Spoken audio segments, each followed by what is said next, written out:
Bien. Alors, bonjour.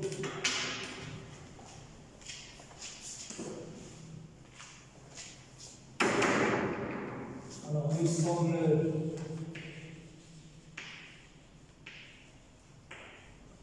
mercredi 2 juin 2021. Donc, c'est toujours la série numéro 2, l'exercice numéro 4, c'est-à-dire c'est l'interféromètre de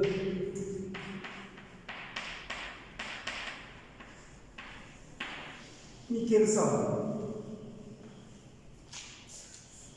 Alors, nous allons faire la question petit p, plutôt grand P. Donc, qu'est-ce que nous avons? Nous avons deux axes optiques. Un premier axe optique. Un deuxième axe optique. Donc, vous excusez, j'arrive pas à dessiner, à bien dessiner au tableau.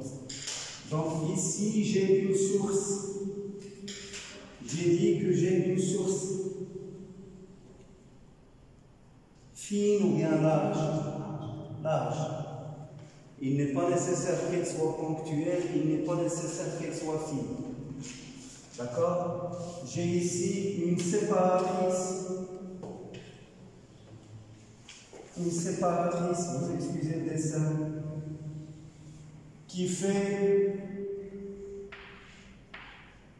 45 degrés. Donc ici 45 degrés, 45 degrés, 45 degrés, 45 degrés. D'accord? À une distance de ce point, le point de rencontre entre les deux axes optiques et la séparatrice G, qui est semi-réfléchissante et semi-transparente, donc ce point-là, je vais l'appeler le point d'impact I. Et à une distance de ce point, je vais disposer un miroir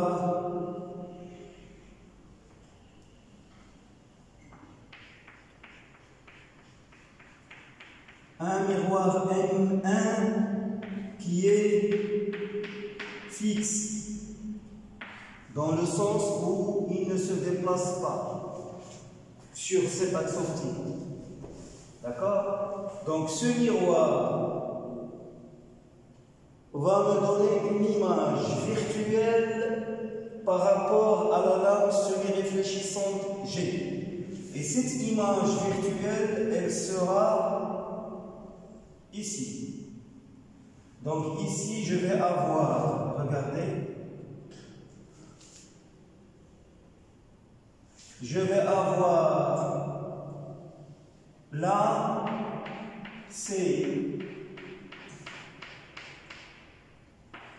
M'1, l'image virtuelle du miroir M1 par rapport à la lampe semi-réfléchissante G.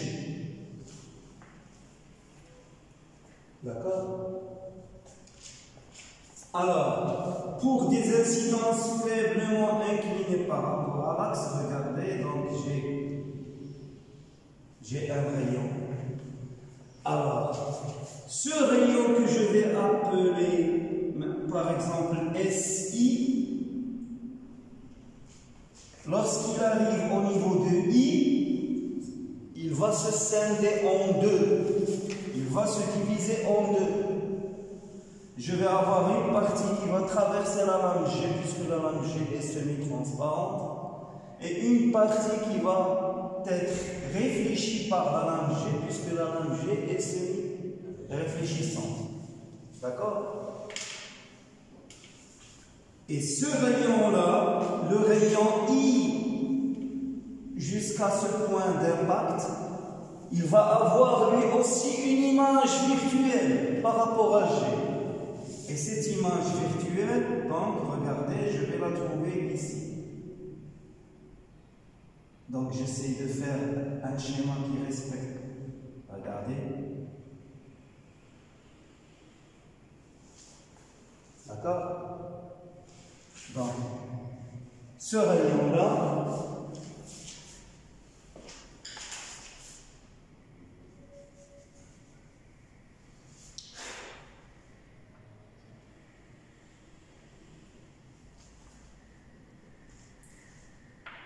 ici j'ai deux rayons.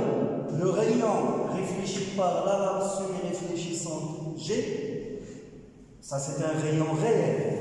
Et j'ai le rayon virtuel qui est l'image de IM1 par rapport à G. D'accord? Donc je vais avoir une réflexion à ce niveau et une réflexion du rayon virtuel.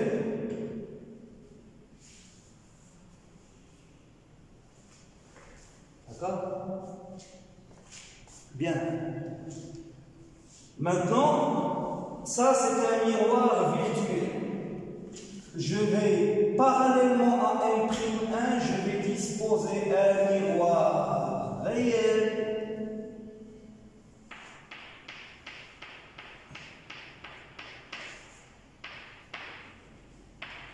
M2.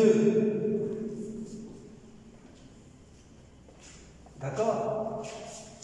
Donc, le rayon réfléchi par G, qu'est-ce qu'il va faire? Il va continuer son bonhomme de chemin jusqu'à M2, et puis il va être réfléchi par M2, parallèlement au rayon virtuel réfléchi par M'.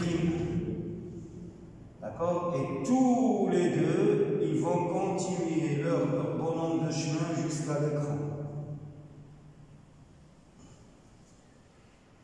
Donc ça c'est le rayon R1 et ça c'est le rayon R2. D'accord? Avant d'arriver à l'écran, je vais mettre une lentille convergente L. Puisque les deux rayons R1 et R2 qui sont parallèles entre eux, puisqu'ils arrivent au niveau de la lentille L convergente, qu'est-ce qu'elle va faire la lentille? Elle va les faire converger dans son plan focal image. Il les fait converger dans son propre plan focal image, mais dans un foyer secondaire image, et non au foyer principal image. Donc je vais avoir quelque chose qui va faire comme ça.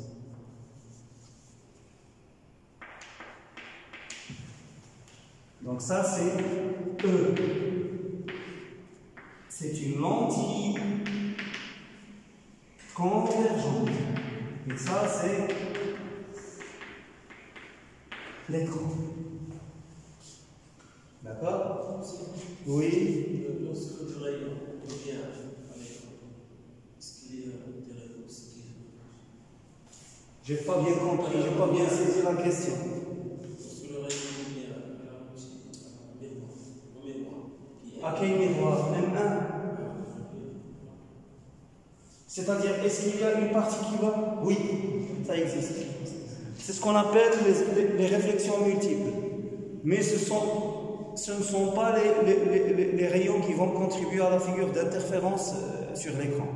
C'est-à-dire, les rayons qui vont contribuer à la formation de la figure d'interférence au niveau de l'écran, c'est les deux rayons. Le premier qui est réfléchi par le miroir virtuel M'1 et le deuxième qui est réfléchi par le miroir réel M2. Et qui vont émerger, qui vont sortir de la lame à face parallèle, tous les deux.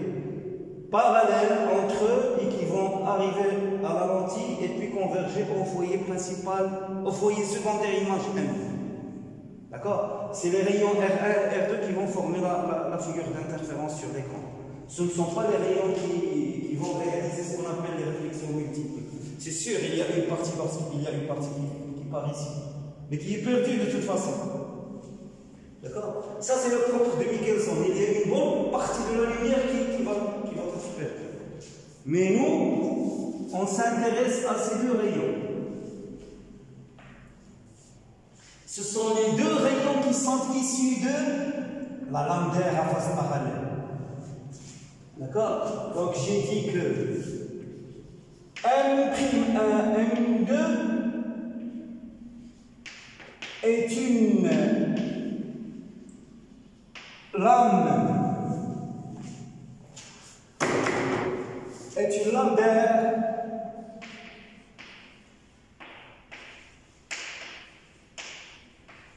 à face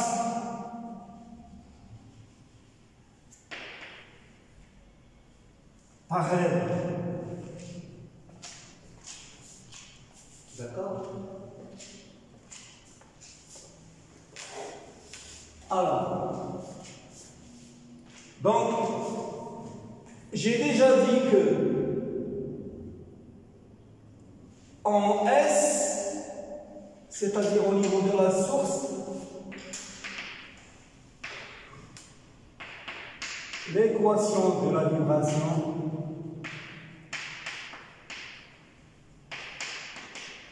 s'écrit.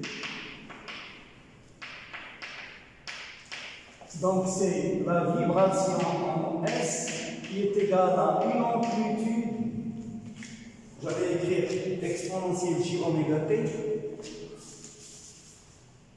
une amplitude cosinus oméga t.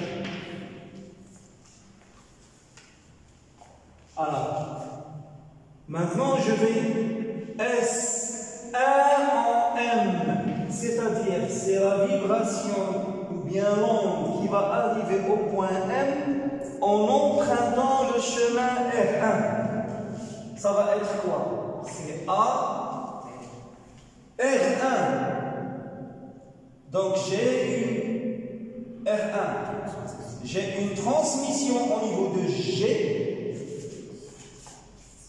A fois le coefficient de transmission de la lame G. J'ai une réflexion par le miroir M1 fixe, petit r, non, moins 1, puisque c'est un miroir, c'est un dispositif optique à réflexion totale. Donc moins 1.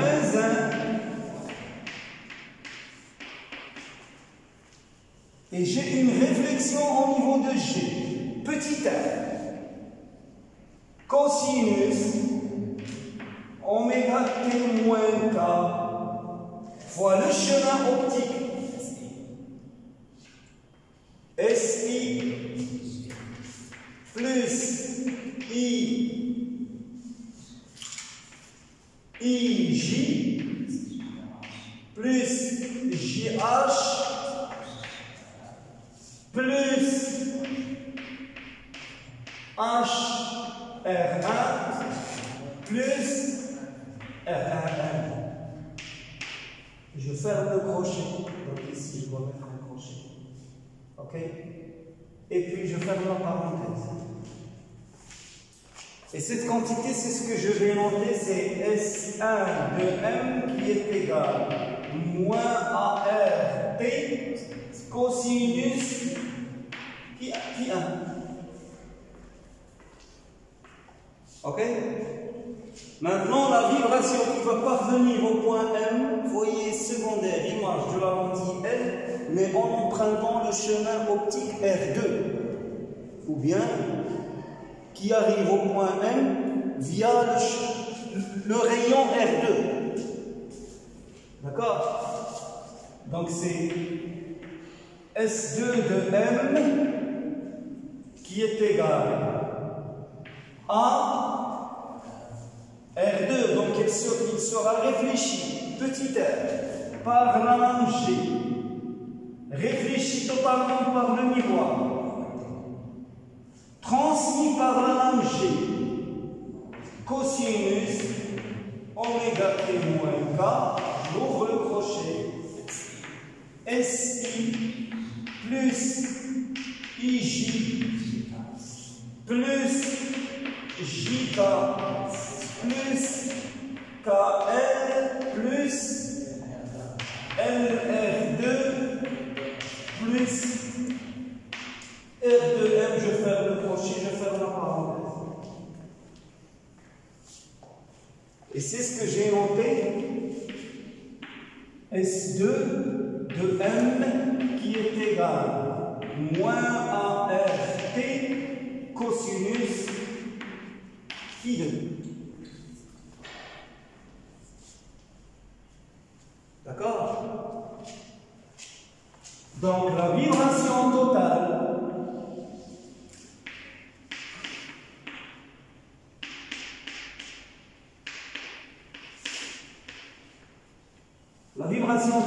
en M, c'est quoi? C'est S1 de M plus S2 de M. Autrement dit, S total en M, c'est moins ART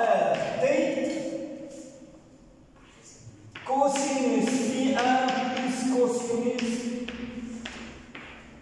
phi 2.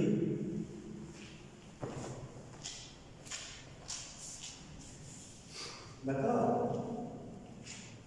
Alors, cosinus phi 1 plus cosinus phi 2, qu'est-ce que ça va donner?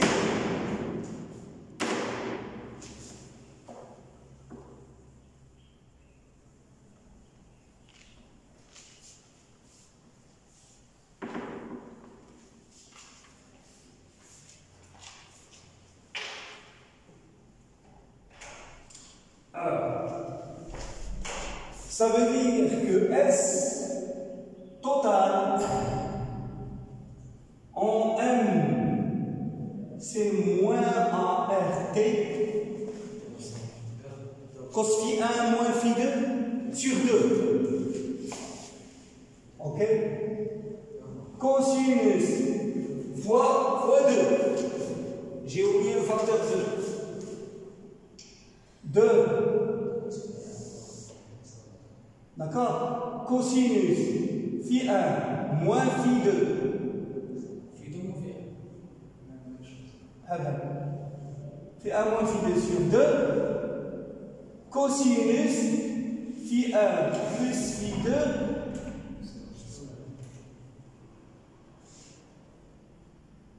sur 2. Et ça, c'est égal à quoi? C'est moins 2 ART que multiplie cosinus phi 1 moins phi 2. C'est ça moins ça.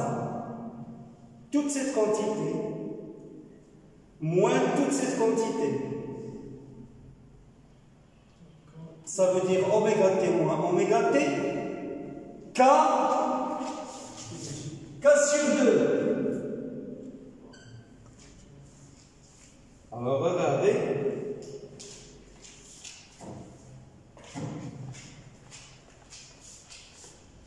SI va se simplifier avec SI. IJ va se simplifier avec IJ. Ok?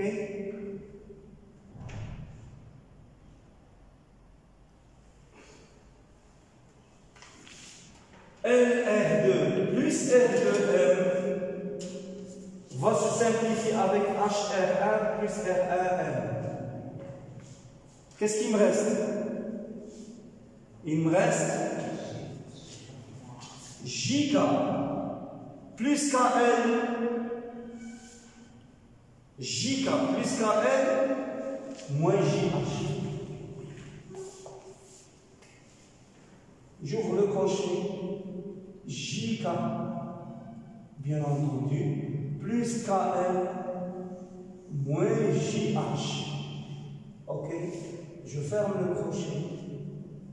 Je ferme la parenthèse. Cosinus phi 1 plus phi 2 sur 2.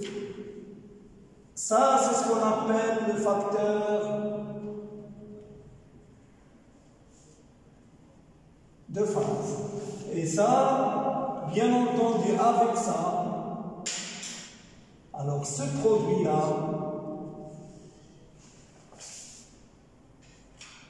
c'est l'amplitude.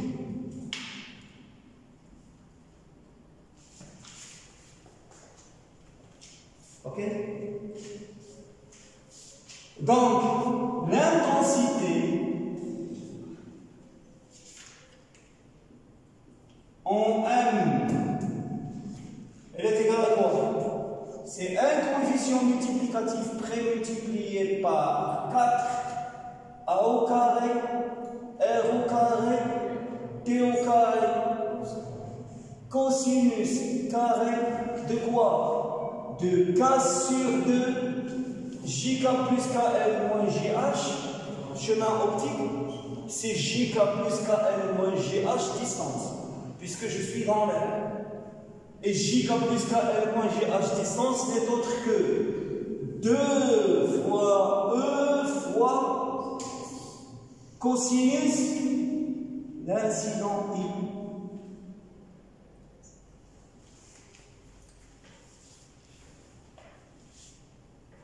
D'accord?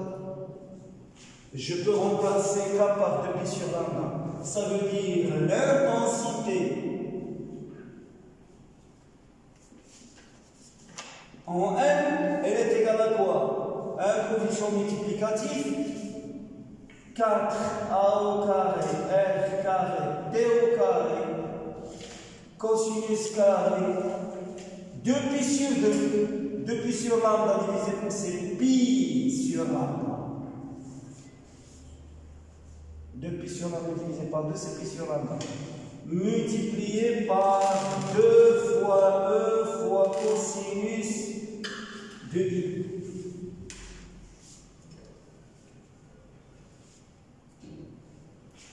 Ça, c'est l'intensité au point M qui dépend de I. Je peux exprimer l'intensité au point M qui dépend de X sur l'écran. X sur l'écran. C'est-à-dire le rayon de l'angle. Donc ça va être 4A au carré, R carré, T au carré, cosinus carré, pi sur lambda multiplié par 2E. Cosinus de I, c'est 1 moins I au carré sur 2. Et I, c'est, puisque I est faible, c'est sinus I, c'est tangente I, c'est X sur F. Donc multiplié par 1 moins. Oui, I au carré sur 2, c'est 1 demi I au carré, qui n'est autre que X au carré, divisé par F au carré.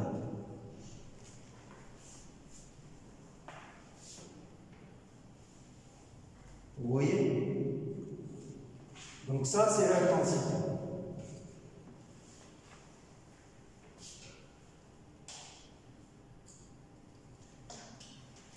Alors, si cette quantité, toute cette quantité, s'il est égal à K fois pi, si toute cette quantité est égale à K fois pi,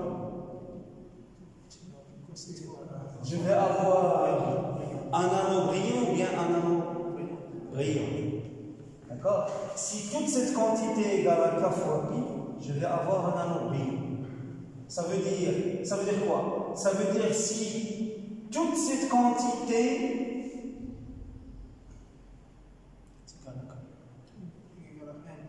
est égale à M lambda, ou bien j'évite d'utiliser K parce que j'ai K ici. D'accord? Alors regardez, si c'est ce qu'on appelle l'ordre, si l'ordre P qui est égal à quoi? C'est 2E cosinus I divisé par lambda appartiennent à quoi? Qui appartient à N.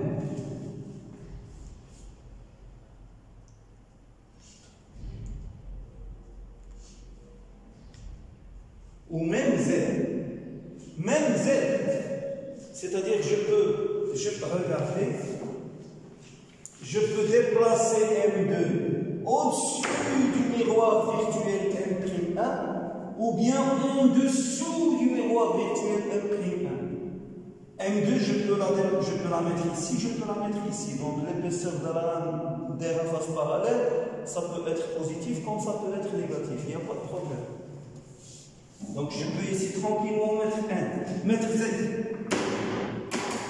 Donc éventuellement Z. Alors qu'est-ce que j'ai? J'ai un anneau brillant. Si P qui est égal à 2E cosinus I divisé par lambda égale à M plus 1 demi avec, bien entendu, M appartient à N ou bien Z, alors j'ai un anneau sombre. D'accord? Alors l'intensité maximale.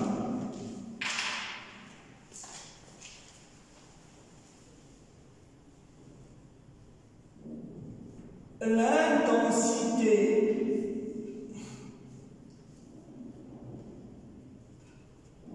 maximale, c'est quoi? Le coefficient multiplicatif multiplié par 4A au carré, R au carré, T au carré. D'accord? R, je rappelle, c'est le coefficient de réflexion de quoi? De G. R au carré, c'est grand R, c'est le pouvoir de réflexion de G. D'accord? Et regardez, petit t, c'est le coefficient de transmission de G. Et petit t au carré qui est égal à grand T, c'est le pouvoir de transmission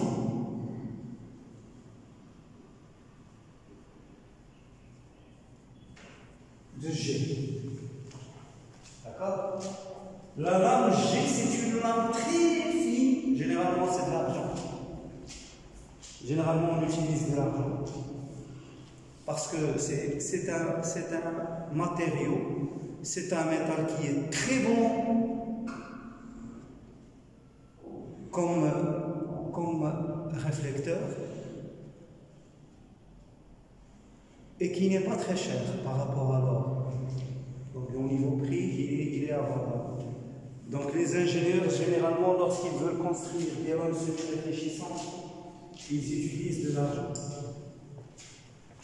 Actuellement, ils peuvent même utiliser des polymères. Il y a des polymères qui sont réfléchissants, ils sont moins chers. Ça existe. D'accord? Donc, Imax.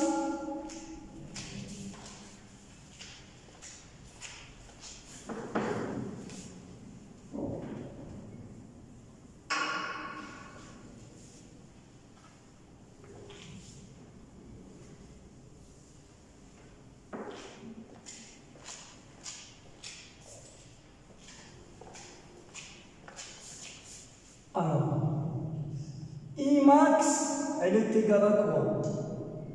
C'est 4 A au carré, le pouvoir de réflexion de la lame G, le pouvoir de transmission de la lame G.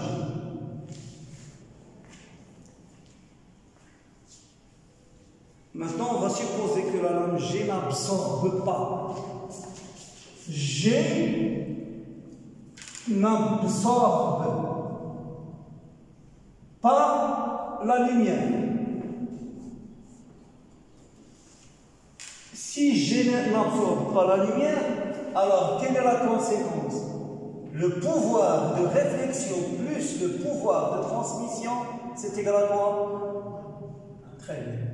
Il est égal à 1, il est égal à 100%. C'est-à-dire, la lame G, comment elle se comporte avec la lumière? Elle réfléchit une partie et elle laisse une autre partie passer. Elle n'absorbe rien. D'accord? Donc, dans ce cas, Imax, elle devient égale à 4A au carré R 1 moins 1. Donc ça, c'est l'intensité maximale qui dépend du pouvoir de réflexion de la lame.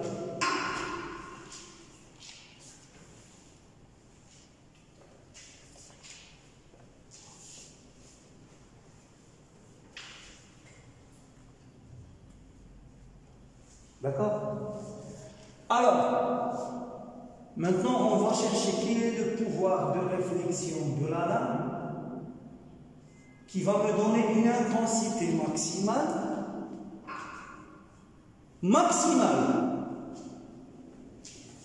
C'est-à-dire, je vais étudier la fonction Imax égale à F du pouvoir de réflexion. Donc, D sur dr de Imax, il est égal à quoi? C'est 4A au carré, la dérivée de ça, fois 1 moins R. La dérivée de ça, c'est 1 fois 1 moins R, plus R fois la dérivée de ça. Ok? Plus 1 fois la dérivée de ça, c'est moins 1. Donc c'est 4A au carré que multiplie 1 moins 2R.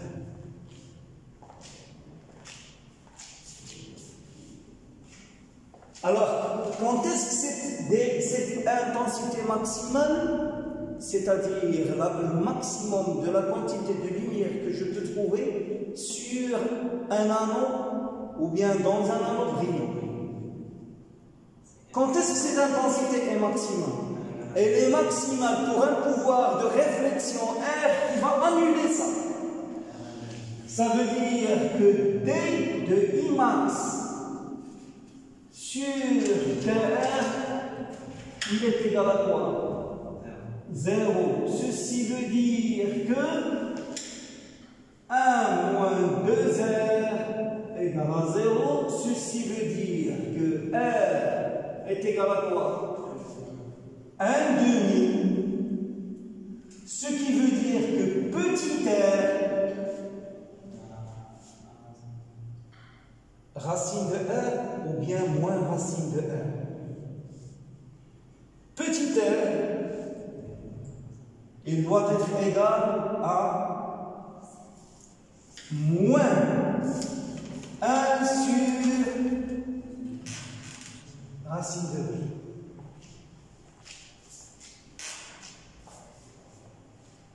D'accord? Vous allez me dire pourquoi j'ai choisi la valeur négative.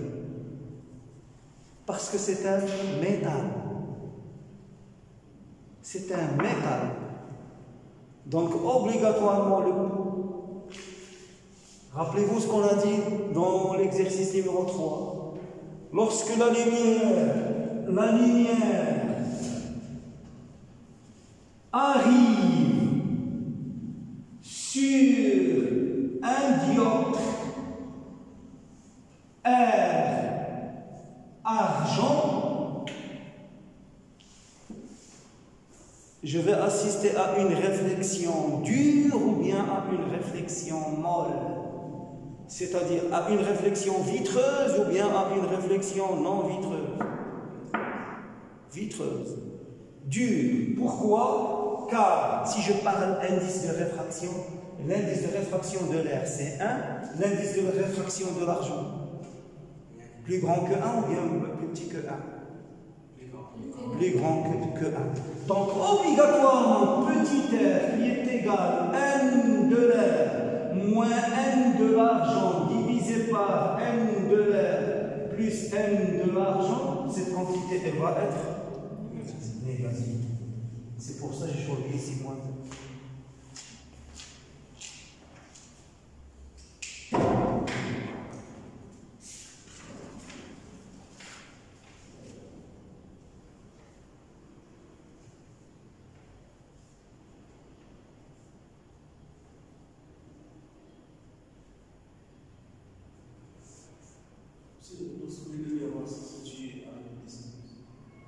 On va discuter ça à la fin de l'exercice. D'accord? Donc, on vous a demandé A1 et A2, regardez, l'amplitude du rayon R1, c'est ça. J'ai oublié de le dire. Donc, je vais l'ajouter ici, regardez, pour bien répondre. Exactement. Donc, ça, c'est A1 cosinus phi 1. Ok? Et ça, c'est A2 cosinus phi 2. Donc A1 c'est ça et A2 c'est ça. Donc ça c'est pour la troisième question. D'accord? Donc ça c'est la troisième question.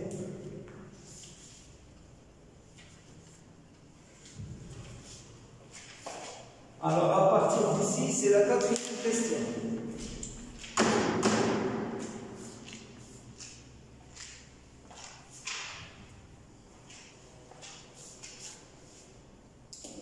Donc, à partir d'ici, c'est la quatrième question, lorsque je calcule l'intensité. D'accord? Alors, regardez s'il vous plaît. Maintenant, si je veux tracer Imax, je vais tracer Imax en fonction de R. Imax de 0. Lorsque grand R égale à 0, Imax de 0. Ben oui, regardez ici. Imax de 0, c'est 0. Imax de 1 demi. Non. 1 demi moins 1. Ça va vous faire 1 demi. 1 demi fois 1 demi, ça va vous faire un quart fois 4. Donc ça va vous donner A4. Donc ici, vous allez avoir le coefficient multiplicatif fois A au carré.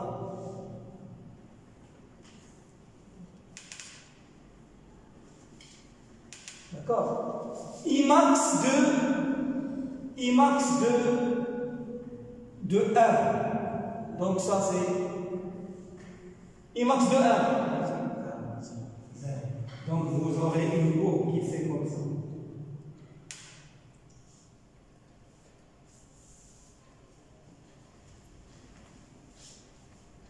Ça veut dire que vous allez avoir une figure d'interférence sur l'écran qui est parfaite, pour laquelle le contraste est maximal si et seulement si la lame réfléchit la moitié et laisse passer la moitié. Ça veut dire, lorsque la lame laisse passer la moitié de la lumière et réfléchit la moitié de la lumière, vous allez avoir la meilleure image, la meilleure photo d'interférence ou bien la meilleure figure d'interférence sur l'écran.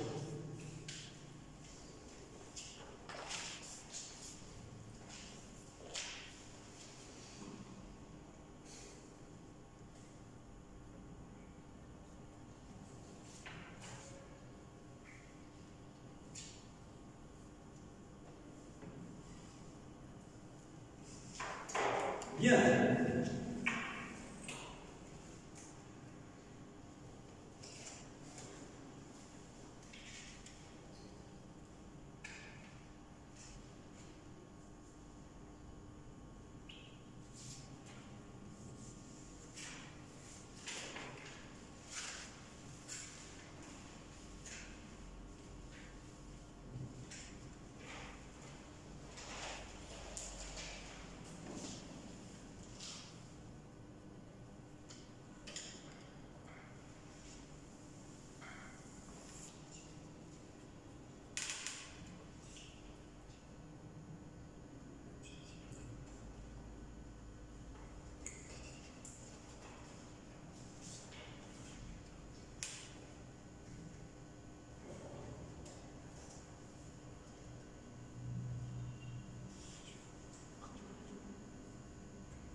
Alors maintenant, on va passer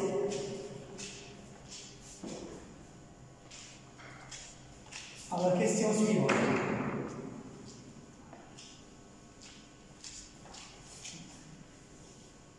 Regardez s'il vous plaît. On va réaliser ce qu'on appelle le contact optique.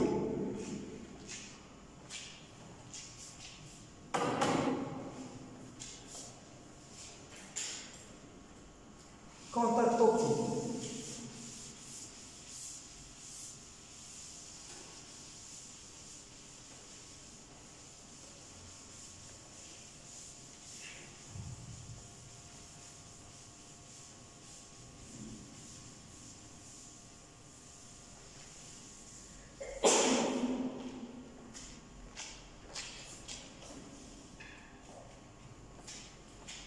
Donc, cinquième question. On réalise le contact optique. Qu'est-ce que cela veut dire? Cela veut dire que je vais ramener M2 jusqu'à ce qu'il devienne confondu avec M'1. Ça veut dire, ceci veut dire que M2 devient confondu avec M'1.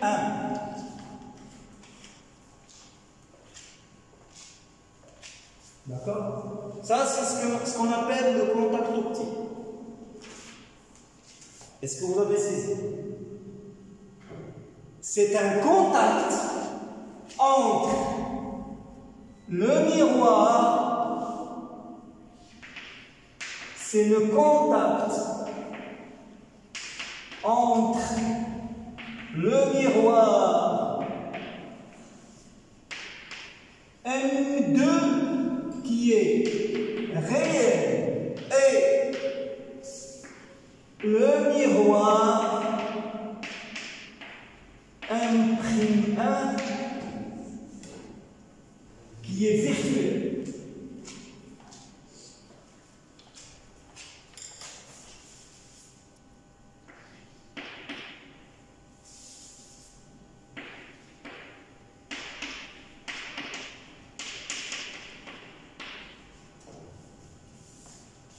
Il faut distinguer le contact optique avec le contact physique. Si je veux réaliser un contact physique entre M1 et M2, il faut que je ramène M2 ici, pour qu'il soit en contact physiquement.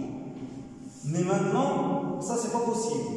Je peux réaliser un contact optique dans le sens où je vais réaliser un contact optique entre M2 et M1, c'est-à-dire entre M2 et l'image de M1 par rapport à la lame G.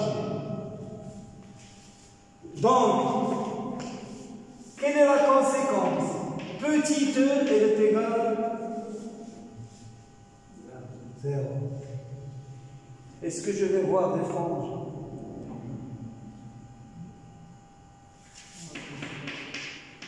Il n'y a plus. Il n'y a plus de franges d'interférence sur l'écran. Qui est-ce qui peut me dire pourquoi? Et la différence de marche, qu'est-ce qu'elle a? Elle est nulle. Très bien. Très bien. Car delta, c'est 2 fois E fois cosinus de I. Elle est égale à 0, quelle que soit l'inclinaison.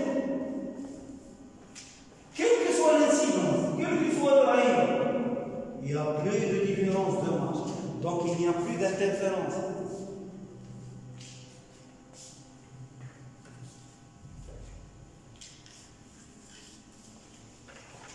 Et regardez ce qu'on va faire. Après le contact optique, on va tourner M2. Donc je vais avoir le miroir M'1 qui est virtuel, fixe, et je vais avoir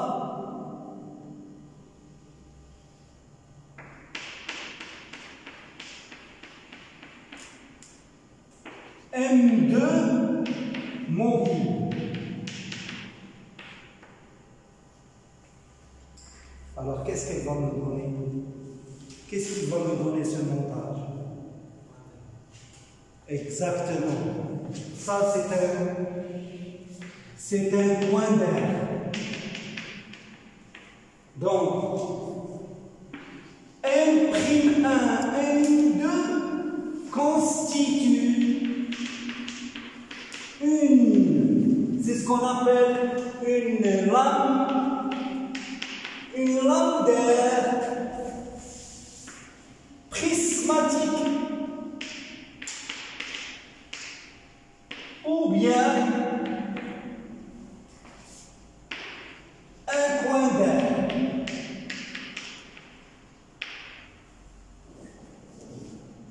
Et le coin d'air, qu'est-ce qu'il va me donner? Le coin d'air, qu'est-ce qu'il me donne? Il me donne des franges d'égale inclinaison ou bien des franges d'égale épaisseur. Inclinaison.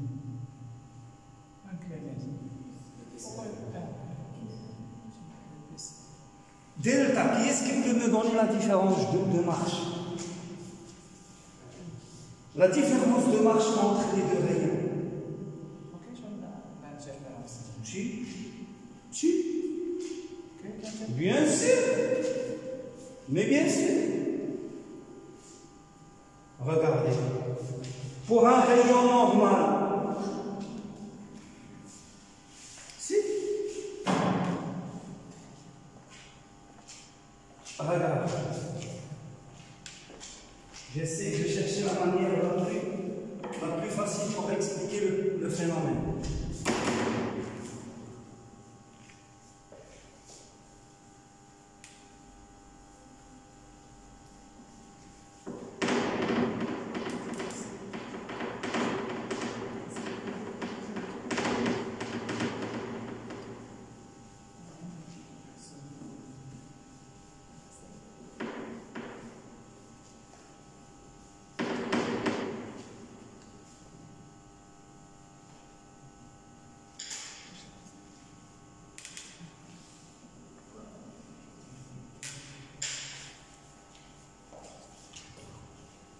Regardez.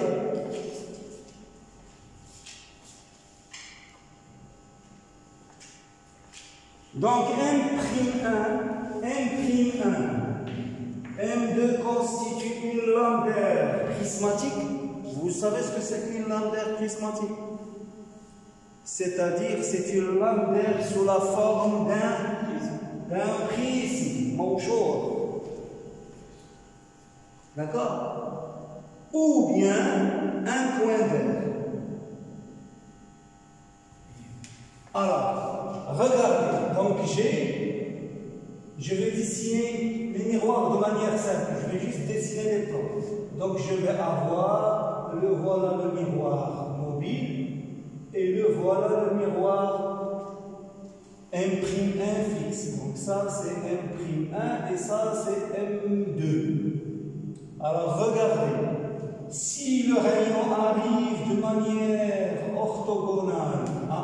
'1', qu'est-ce qu'il va faire?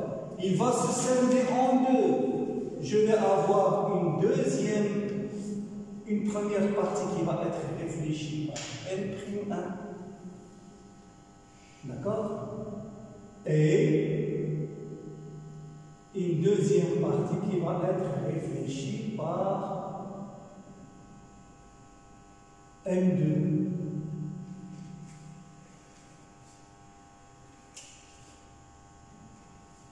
D'accord? Et quelle est la différence de marche ici, delta, entre les deux rayons? C'est ça. Delta, elle est égale ici à 2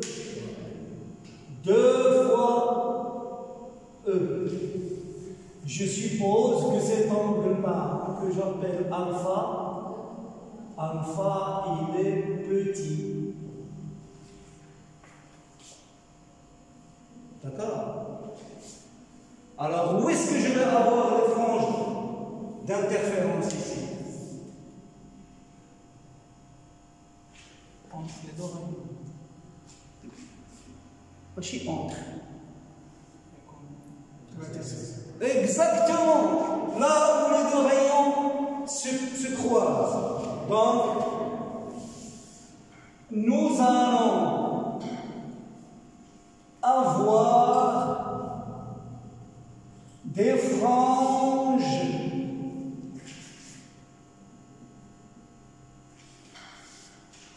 égale épaisseur ou bien égale inclinaison? D'égale épaisseur. Et c'est des franges qui sont comment? C'est des franges qui sont rectilignes ou bien circulaires? Ou c'est des franges égale épaisseur. Regardez. Le voilà, le miroir. Le miroir M1. Ça, c'est le miroir M1.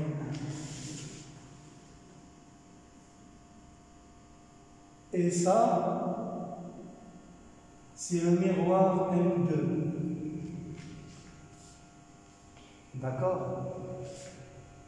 Et puisque j'ai des franges d'égale épaisseur, je dois chercher les lieux de la lame d'air prismatique qui présente la même épaisseur. Je vais ici, j'ai la même épaisseur, la même épaisseur, la même épaisseur, la même épaisseur. Vous voyez? Donc nous allons avoir des franges qui sont comment? Rectilignes ou bien circulaires? Rectilignes. D'égale épaisseur, ou bien c'est ce qu'on appelle frange de Fison.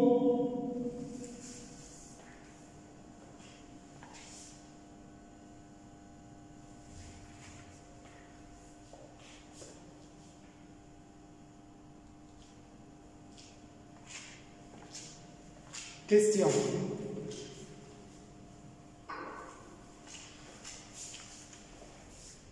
La frange qui se trouve ici, c'est-à-dire cette frange,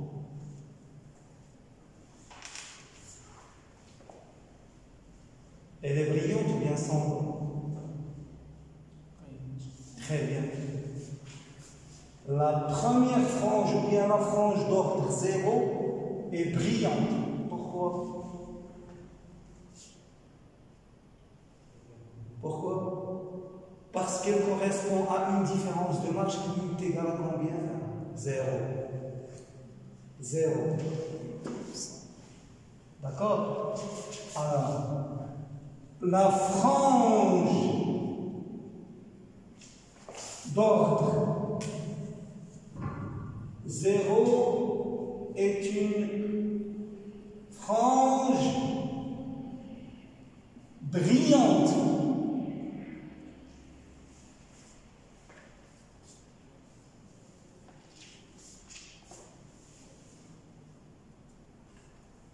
Qui est-ce qui peut me dire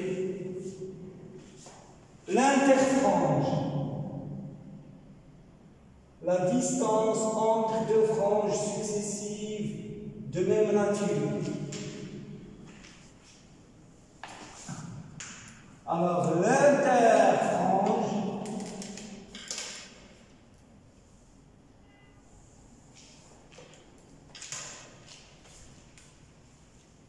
elle est égale à quoi?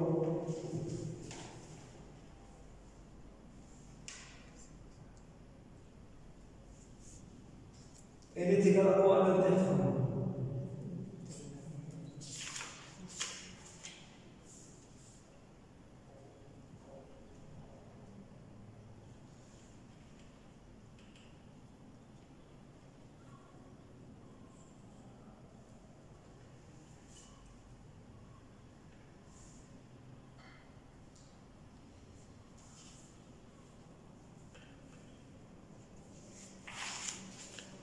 J'attends.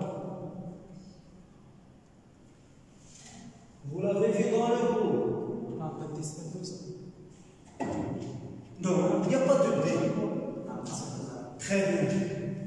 L'interfrange I, elle est égale à lambda sur 2 alpha. Et alpha, c'est l'angle au sommet. D'accord? Tout ceci, vous l'avez vu dans le cours.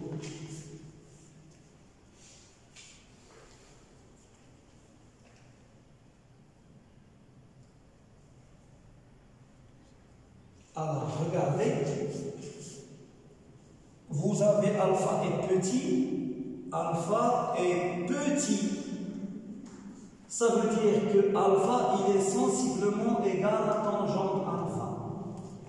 Et tangente alpha, c'est quoi? C'est côte. Donc ça, c'est x. D'accord? Et c'est sensiblement égal à ça. Donc je peux appeler ça xp, et ici je peux appeler, si vous voulez, x. Donc tangente alpha, c'est quoi? C'est E sur x. D'accord? Ça veut dire que E, il est égal à quoi? C'est x fois alpha. D'accord? La différence de marche delta, elle est égale à 2 fois l'épaisseur petite e. Donc c'est égal à 2 fois x fois alpha. D'accord? L'ordre d'interférence P, il est égal à quoi? C'est delta sur lambda. C'est égal 2 fois E sur lambda. Et j'ai dit que l'interfrange I, elle correspond à la distance entre deux franges voisines, ou bien successives, ou bien consécutives, de même nature. Ça veut dire, puisque voisine, ça correspond à delta P qui est égal à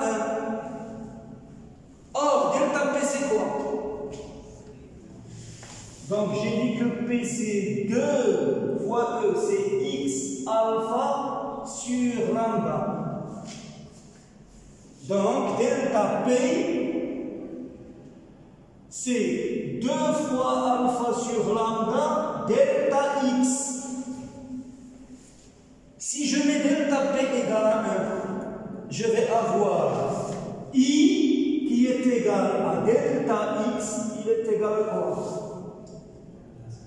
Lambda sur 2 alpha. Ok?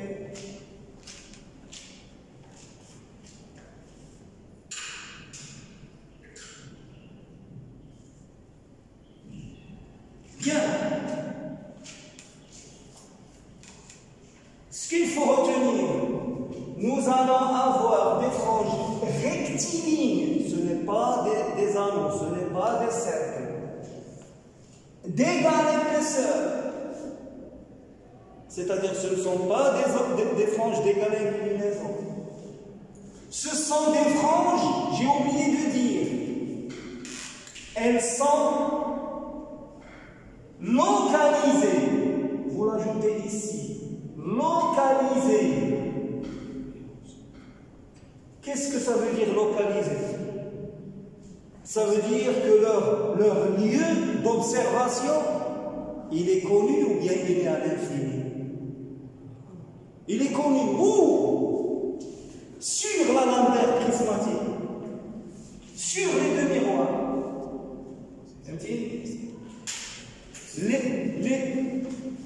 Les franges d'égale inclinaison, les fameux anneaux, où est-ce que je peux les observer?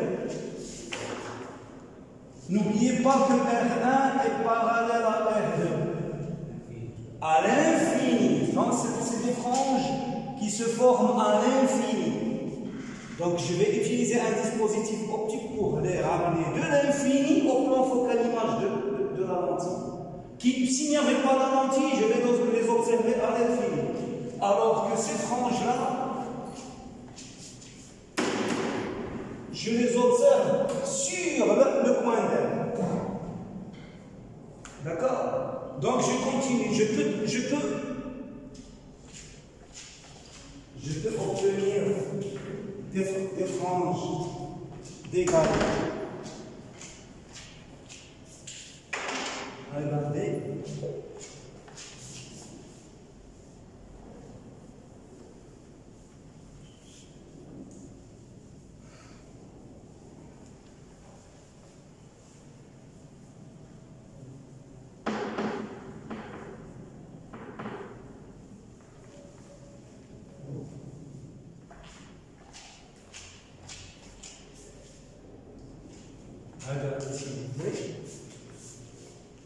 Ici, le rayon incident était orthogonal à M'1. Je peux réaliser des franges d'égale épaisseur avec un rayon incident orthogonal à M2.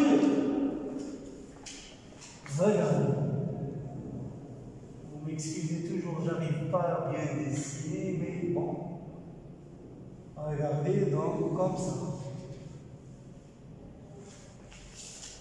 D'accord? Donc là, regardez, je vais avoir un premier rayon qui, donc lorsqu'il arrive, il va se réfléchir comme ça. Et celui-là, lorsqu'il va arriver ici, il va rebrousser chemin. Donc ici, les franges, je les observais ici sur M2. Alors que là, c'est sur M'1.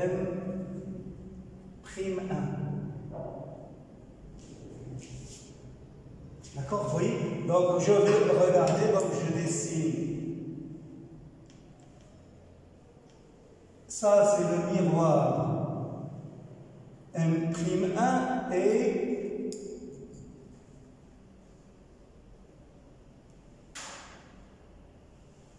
le miroir M2 et les franges d'égale épaisseur, elles sont où? Ils sont là, sur le miroir virtuel M'1.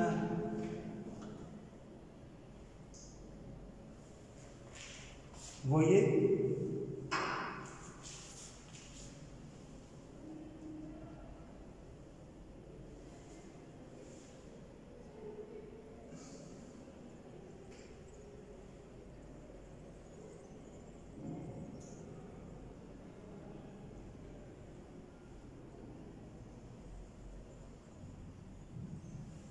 D'accord? Et je peux faire un raisonnement pareil pour montrer que I est égal à lambda sur 2 alpha. Là aussi, nous allons avoir des franges rectilignes. Ici, localisées sur, ajoutées sur M', sur M2. Là, je vais avoir des franges qui sont localisées sur M'1. D'accord? Et je peux faire le même raisonnement.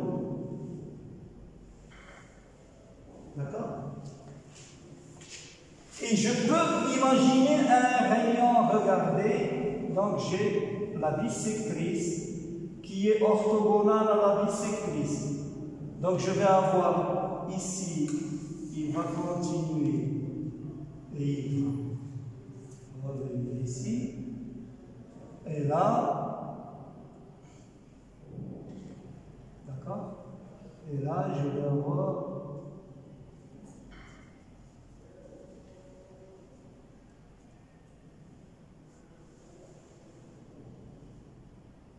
donc je vais avoir des. Donc ici j'ai M'1,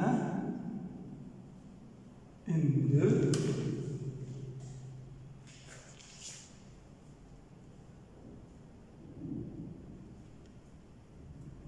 d'accord? Regardez donc,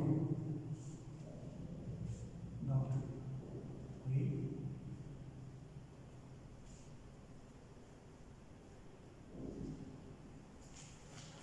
Donc ici c'est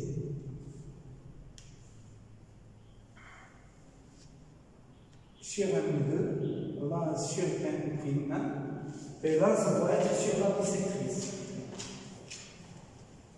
Exact. C'est sur la bissectrice. Donc vous voyez, donc, regardez,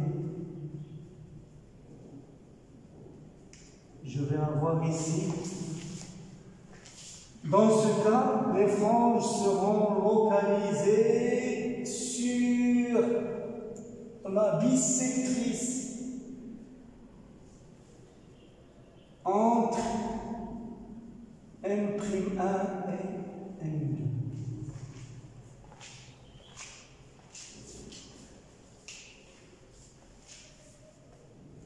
Donc nous avons fait le tour de la question du point d'air ou bien de la lame d'air prismatique. La semaine prochaine, Inch'Allah, nous allons commencer la diffraction. Ok? Donc, à mardi prochain, Inch'Allah.